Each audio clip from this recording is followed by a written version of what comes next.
Hi there, folks, and welcome to the What Solutions for this week's The Daily Rigour, issue number 239. So today is the 14th of March, which can only mean one thing: it's Pi Day, of course, because in some countries they write the date in the format M.DD, M, of course, being 3 for March, and the DD part being a 1 and a 4 for the 14th, and that gives us 3.14, which is pi rounded to two decimal places. Pi, of course, being the mathematical constant or the answer that you get when you divide the circumference of any circle by its diameter. So here's the first 10 decimal places, and we've got a few missing numbers. So let's work out what they are first of all. So the yellow star is 10% of 40. So to get 10%, we divide by 10. So that's going to give us 4. But we also knew that from the question. So the green star, 3/4 of 12. So we find 1/4 by dividing by 4, and then 3/4 by multiplying that answer by 3. So in this case, it'd be 3 times 3, which is 9. So the red star, square root of 36 is 6, because 6 times 6 is 36. And for the blue star, if we start down at -2 and go up 7, that's going to take us to 5. So 3.14159265535. I wonder if you managed to memorise that sequence, and well done if you did. So into our politics story, this was quite an interesting one. We had to read this tweet quite carefully, but we have to explain why Tommy Sheridan is not correct. So he claims that 68 million adults each getting £500,000 would be cheaper than the 37 billion for the test and trace system.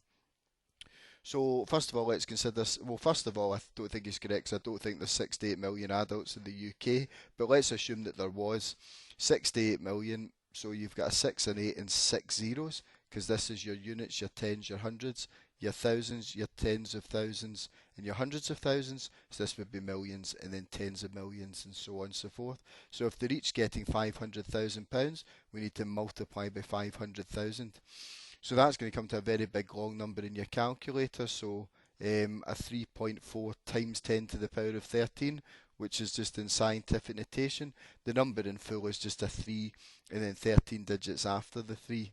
So this number here, if we go back to the right hand side, again we've got units, tens, hundreds, thousands, tens of thousands, hundreds of thousands, and then we've got millions, tens of millions, hundreds of millions, then billions, then tens of billions, then hundreds of billions. So this would actually be trillion.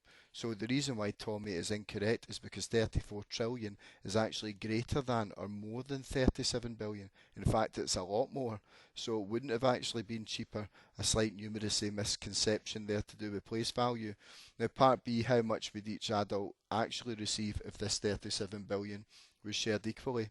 So we need to write 37 billion out in full. So it would be a 3, a 7, and 9 zeros, because again you've got your units, tens, hundreds, thousands, tens of thousands, hundreds of thousands, then millions, tens of millions, hundreds of millions, and then billions and tens of billions. So we're going to share this equally between 68 million adults. So we need to divide by 68 million and rounded to two decimal places. Once you've typed into your calculator, that comes to £544.12.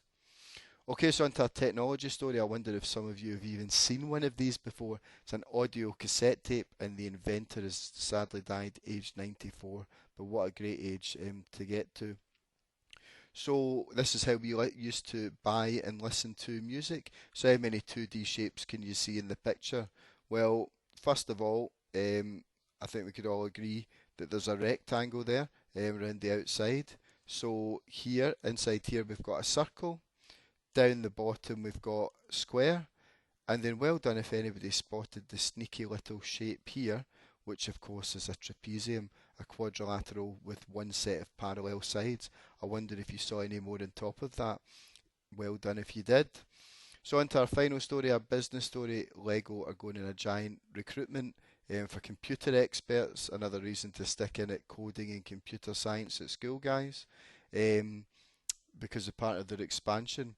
But Lego can actually be a fun way to practice your maths. So we've got a wee problem here, and first of all we have to calculate the perimeter of the shape. So the perimeter is the total distance round the outside. So we've got a 3, we've got a 2, we've got another 3, and we've got another 2. So if we add all that up, it comes to 10. And because the perimeter's a length, it's going to be in centimetres. So the area is the number of squares it's made up of, but we can also use the formula length times breadth. So in this case, it would be 3 times 2, which gives us 6. But because area is to do with the number of squares, the units are going to be centimetres squared. Now for C and D, we have to come up with shapes that have the same value for the perimeter and the area. So you might have gone for the 4x4 square, 16 squares, and 4 add 4 add 4 add 4 is 16. Or you could have come up with the 6x3 rectangle, because there's 18 squares, and 6 add 3 add 6 add 3 is also 18. Well done if you got those two, guys. So that was our word solutions. We hope you enjoyed solving these problems. Stay tuned for next week's edition, when we're going to be looking at more stories from the news of the week and the numbers behind them. In the meantime, thanks for watching, and bye for now.